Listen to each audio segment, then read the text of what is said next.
Hello, my name is Amy Sturkey. I'm a pediatric physical therapist, and I am so excited today for you to meet Christopher Wilson and his family. This is Terry and Chip. And Chris is somebody that I used to see, and he is, how old is Christopher is 22 years old. Holy smokes, he's 22 years old. And I just think he is so fun, and I can't wait for you to hear about him. Why don't you tell me a little bit about Chris? All right. Well, Christopher he was described at his graduation as a man of leisure. He does not believe in ever rushing. Wherever he is, that is where he is happy to be. And there is never a sense of pressure, stress. He would be the model of life is here, it's now, seize the moment. And that's Chris. I don't know if you'd add anything to that. No, I think that describes him perfectly. So when was he diagnosed with Down syndrome? He was diagnosed.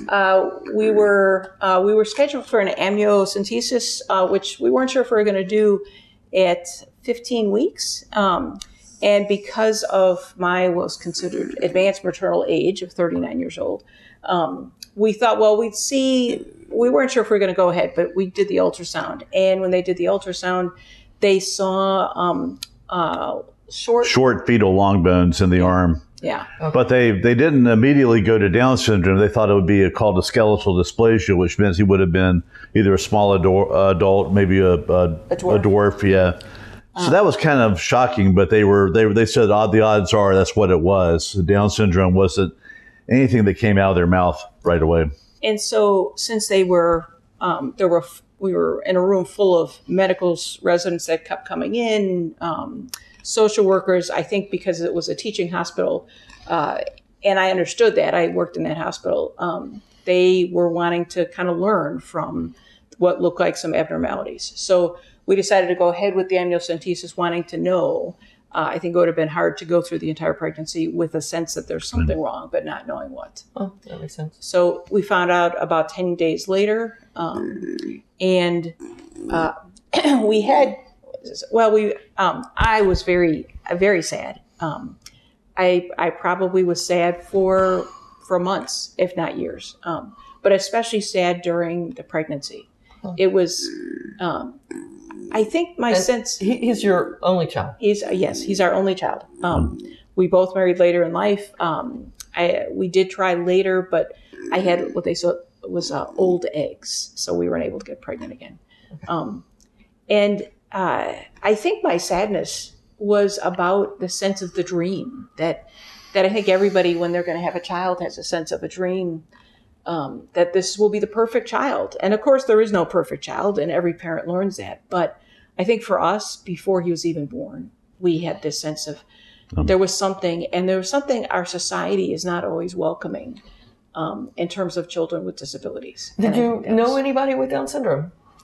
It somewhat distantly. There was someone I had worked with years ago whose nephew had Down syndrome, and I remember when we would visit his very sweet, very functional young man, and he would engage me in conversation, but it was a fairly limited kind of conversation, and it was fairly repetitious. Uh-huh.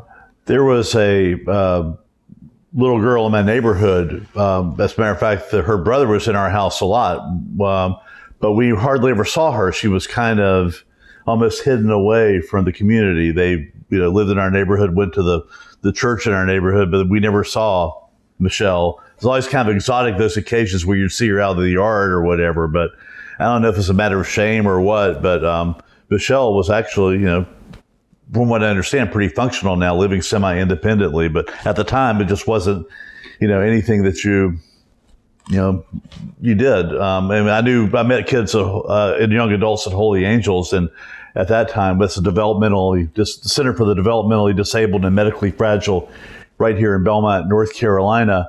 But and a lot of young adults with Down syndrome were, even as babies, were sent there because it's just what society thought that you did in the 60s and 70s. Right. So I'd meet some of those folks there.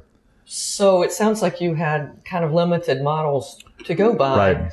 And you had probably just one child that you were going to have. And you found out you had a child with Down syndrome, did you have choices then at that point about whether, because a lot of people, when they find out they have really early on, they have a baby with Down syndrome, they choose to not continue the pregnancy. Right. And that was presented to us. As a matter of fact, it was right around Christmas, December, when we got diagnosed, and the doctor said that I will be glad to take care of this for you, but schedule it with me early enough because I'm taking an early Christmas vacation. So it was just kind of I know, it wasn't the most sensitive, but out of all the medical professionals we have, he was probably the least sensitive, but nevertheless, that's what that's what therapeutic abortion is. But it did make me kind of wonder, getting ready to celebrate the birth of a baby that, depending on your perspective, may or may not change the world. And then, but that's okay. But he was professional and thorough. And we had many other doctors who had the exact opposite reaction. But I think we did meet with a genetic counselor, a wonderful woman named Cam Brassington, who was active in the local association, even edited the newsletter. So we had to sit down at her desk, and she asked the question, have you made your choice yet? But she stacked the deck a little bit. She has this bulletin board behind her desk with probably 100 faces of babies and teenagers and young adults with Down syndrome, all smiling and happy, and a bumper sticker in the middle that said, Up syndrome, crossed out down, had up syndrome. Wow. So she could have been more enthusiastic about that, even though she certainly was, there was never any official pressure, but she was trying to show us another way, another choice that this would have had. And I think my reaction to the whole diagnosis was different because we were worried. We got the amnio and the ultrasound, well, the amnio especially, to make sure there wasn't some condition that was incompatible with life. So my first reaction when Terry met me at the door, I had come home for dinner. I was a reporter at the time covering a school board meeting. And I came home for a quick dinner, and Terry caught me at the door saying, bad news, it's Down. So my reaction was, well, he's going to live, because I knew that with Down syndrome, it wasn't a fatal condition the way that the other trisomies are. Right. But then there was a little bit of anxiety there. And I can remember, I'm not sure what happened at that school board meeting. Nothing official did. I think it was actually their Christmas party. And I remember sitting at the press table, and there's kind of a slightly crazy school board attorney who had this Snoopy Santa doll that was dancing all the time. And she kept making the doll dance in front of me from across the room to get a smile out of me, like she was really messing with me. And I couldn't smile then. She didn't know why I was, had the face that I did, but that's what I remember about the evening. And then coming home, and I'm not sure we said much to each other that night. There wasn't much to say, but I did end up talking to people that had this prenatal diagnosis, and including a good friend who was a writer who gave me some good advice. And we also went early on to the Georgia State Down Syndrome Convention, because we have friends in Atlanta, one of whom is an occupational therapist, the other's a pediatric public health specialist, and another special friend who kind of went along with us for the whole convention. Before he was born, or? Before he was born. Wow. Yeah. So we met people, babies, everybody throughout, the whole gamut of people with Down syndrome. When we talked to people, not only families, but there was one guy who spoke there, who 17-year-old, and he was he had a best friend who had Down syndrome, and they told stories about not how different he was, but how the same they were. Like, we're guys who like to sleep late on a Saturday, go out and get a gigantic breakfast, but he talked about what the friendship meant to him. And of course, there was no dry eye in the house after that, but it was, and there were Special Olympians there, and, so it was we got to see very much the upside of that. But we also learned there were financial solutions. We learned that there were medical interventions that, may or may not work, but they were pushing the vitamin therapy and, something called paracetam. So we got all excited about that. But nevertheless, it was a positive situation where there was a community and people who were very happy.